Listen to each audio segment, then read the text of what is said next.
Senator, great to see you today. First of all, let's talk about the numbers. Our correspondent, Chad Pergram, now just talking about it's about the math, but it's also about the timing with all this.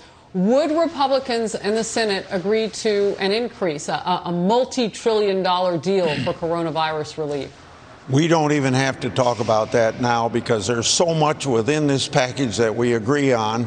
So the Republicans in the United States Senate this week are going to move through what's really urgent and what we know that there's bipartisan agreement on, and see if we can get some debate in the United States Senate to move something along. We can't wait for Mnuchin and Pelosi to get together. So we're going to do the things that help small business retain their employees.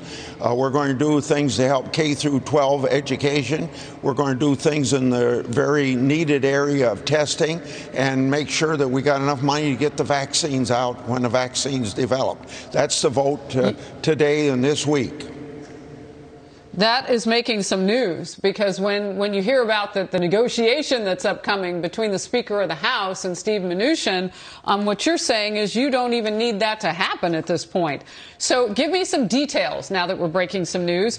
What does small business retention of employees look like? K through 12 education, what are we talking about specifically with those two issues? As close as I can be on money, similar to what we had in the CARES Act of March last year for PPP. So in the neighborhood of 300 billion, I believe, 100 billion for K through 12, and lesser amounts for testing and for getting the vaccines around.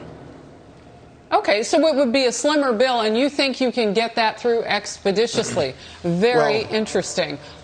Go ahead. Well, we think that maybe Democrats don't like it, but if you want to move things here, you got to at least bring things up for discussion. So the first vote is going to be, shall we even have a discussion of this bill? That's got to get 60 votes. If the Democrats don't give us 60 votes for that, then they're really saying they don't want anything, even if there's good bipartisan agreement on all the parts. They want to stall it, probably blame Republicans, and hope for something that Pelosi can get done. But if she can't get it done, then what we need to do is move ahead with this bill with the 60 votes, and then the way the Democrats want to change in the Senate, let them offer amendments. But you can't even offer amendments till you get the bill up. Yes or no, and then I got to move on. Is it helpful to have the President of the United States come to the Hill to help get something done?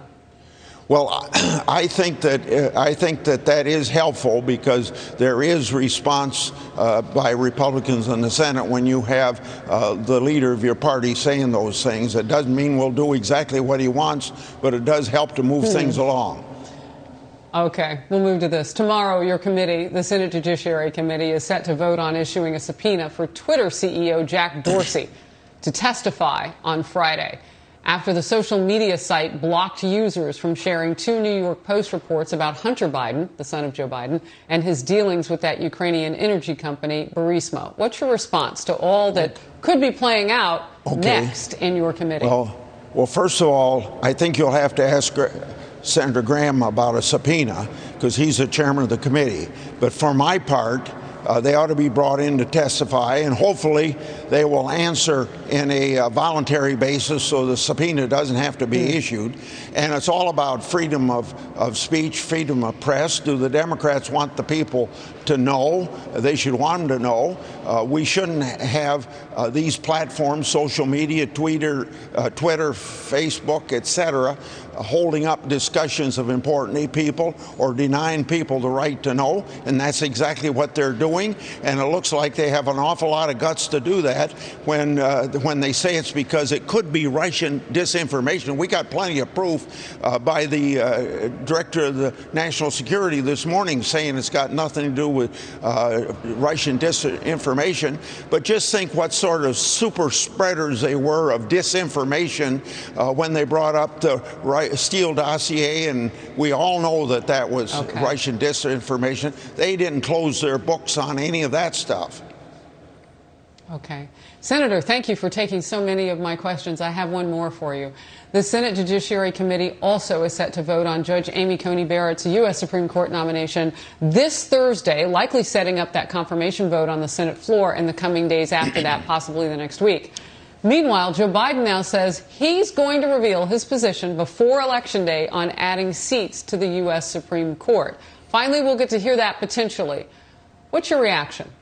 Well, they're going to, once we get done with Barrett being on the Supreme Court, and she's going to be there because of her qualifications, not just because Republicans have 51 votes to get the job done, and they are not going to like a court that's 5-4 or 6-3, fairly conservative, although I'd rather say strict constructionists and textualists and stuff like that than saying conservative or liberal. But they're going to want to put a 10th, 11th, 12th, 13th person on the Supreme Court, and they're going to be of the other variety, the people that are going to interpret law and stretch the Constitution, just everything that judges aren't supposed to be doing. They're supposed to be interpreting the law, and they want to do that so that they'll have a 7-6 majority, and they'll probably get the job done if they do away with the filibuster and put more people on the court, because they did exactly the same thing in 2013 when they wanted to pack the D.C. Circuit Court of Appeals. You know, it's interesting, not lost on you, I'm certain on the Hill, because you know how things work. Joe Biden not wanting to answer that question yet. He's been on record, many Democrats have, like Dick Durbin. They don't want to pack the courts, but they've got that pesky far left that no doubt they're listening to. Senator Chuck Grassley, I hope you'll come back from the great state of Iowa. Good to see you today. Thank you.